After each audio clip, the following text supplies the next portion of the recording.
I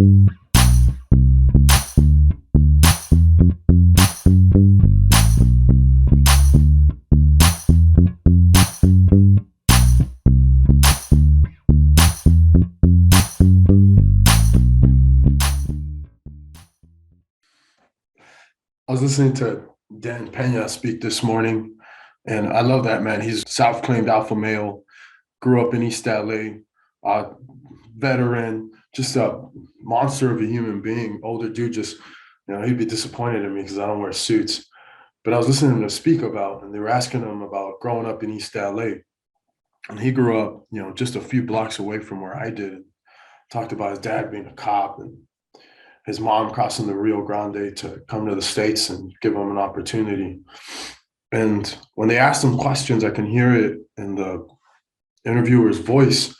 It was almost like, she felt sorry for him. It was freaking wild. I couldn't understand, right? Like as he's talking about East LA and growing up in the hood and getting into fights and just kind of being a misfit. And he talked about his relationship with his father, which I think the interviewer totally missed. The important part of everything he said was focused on how he looked at his father and how he really wanted to be like his father. He wanted to be an alpha, but his size, just didn't fit the mold.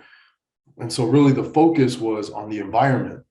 And the environment growing up in East LA, Boyle Heights, when I talk about it and I tell people about it, I don't know, they feel like I grew up in a weird place of the world. They feel bad for me, or and sometimes I fall into the trap of saying, oh man, I'm a victim. I grew up in East LA, but fuck that. I've never been a victim. The one thing I had in East LA was we had community, something that I think is completely lost in today's era because we needed each other to survive. One of the best things that I could attribute to everything and who I am, it is my environment. But just like Dan Pena, it didn't matter that I was in East LA because what molded me was my family. I know that when my family hears me talk about some of the things about me coming up and growing up in East LA, a lot of times they're going to be shocked because when I kept a lot of it hidden, I kept who I hung out with hidden, I kept a lot of the things I did hidden. But ultimately, they're gonna go like, dude, I think we grew up in the same house. I think we had different experiences. Because the one thing we all had was we were fucking loved. We were loved unconditionally. My mom, my aunts, my uncles, my dad, my siblings. I'm lucky to be the youngest of six. Like we were loved. Like there was no need. Like you could have been a total fuck up and we were gonna be loved just like if we were a superstar. And that was one thing that was never in question. And I think that's what really propels me and allows me to do the things that I do because I have that unconditional love. I have that support system.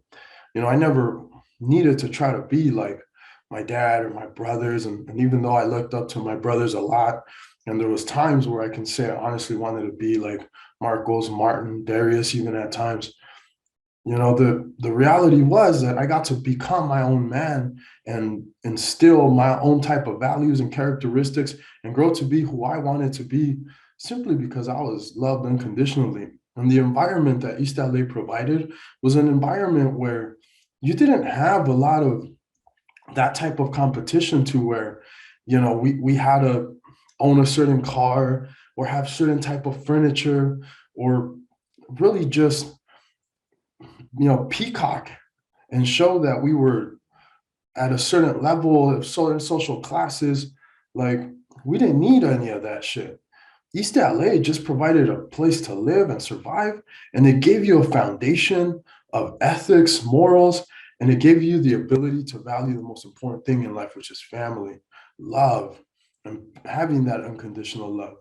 Going back to Dan Pena and when he's getting interviewed and they kept harping and focusing on the environment of what was East LA and the dangers. And yeah, it was dangerous. Yeah. When I think back to being a child, shit, I was in university and some guy asked me where I was from and pulled a gun on me because he thought I was the neighbor. And, we were both big and light skinned. So, I can see I can see why he confused us now.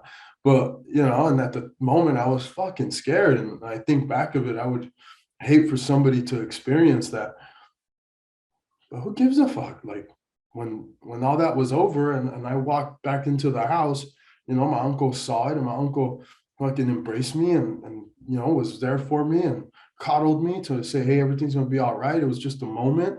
It's over, the moment's over. You got this. And I remember that moment and just being like, all right, yeah, this is just a byproduct of where we live. And again, when I say that story, someone can focus on the event. What I would choose to focus on is what happened afterwards, right? Family, the love, and them being there for me. When I think about Dan Pena, who I've been listening to a lot lately, is his environment didn't prevent him from becoming who he wanted to be. It made him who he is. It helped mold, it helped give him a foundation. But the one thing he still had a father that was in his life that helped promote him, right? Someone he can look up to, someone who he wanted to be. And whether or not the relationship probably was pretty dicey because, back in the day, I don't think alpha males could say I love you to their kids. But that was leave that for a different talk. But East LA, the environment, that ain't an excuse, man. That is a sacrifice that you make so that you can promote yourself. And it's truly a blessing to grow up in that type of environment because it doesn't come with any pretentiousness. It gives you the ability to survive, and it gives you the ability to look at those around you and just love them without any other need other than them being a human being that you want to be close to, that you want to talk to every day, and you simply want to love on them. All my fam, I love all you guys, all my friends on here, my family, my partners. Much love. Don't let your environment dictate how your emotions, don't let your environment dictate who you are, how you see yourself. Your environment is just that. The only thing that matters is who's around you, how you're loving on them, and how they're loving on you.